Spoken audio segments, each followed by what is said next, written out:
Hello friends, welcome to your channel. In this video, we will cover Android ShareSheet. Using Android ShareSheet, we could share content with other apps. In Android Studio, first we will create a new project. We will select empty activity. We will give a name to the project and language kotlin.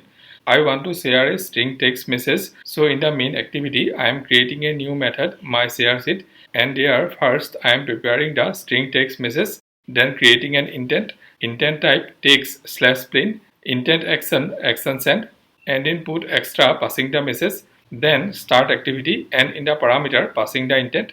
We will go to the main activity layout file and we will create a button. On clicking of the button, we will call the method myShareSheet. We are placing the button at the center of the constraint layout. Button text show ShareSheet.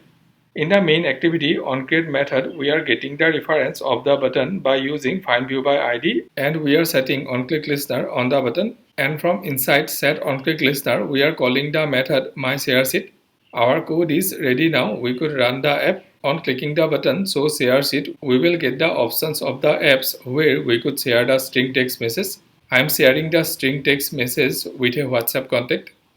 Thank you for watching this video. I keep uploading videos like this regularly. If you like this video, please subscribe to the channel and like and comment in the video.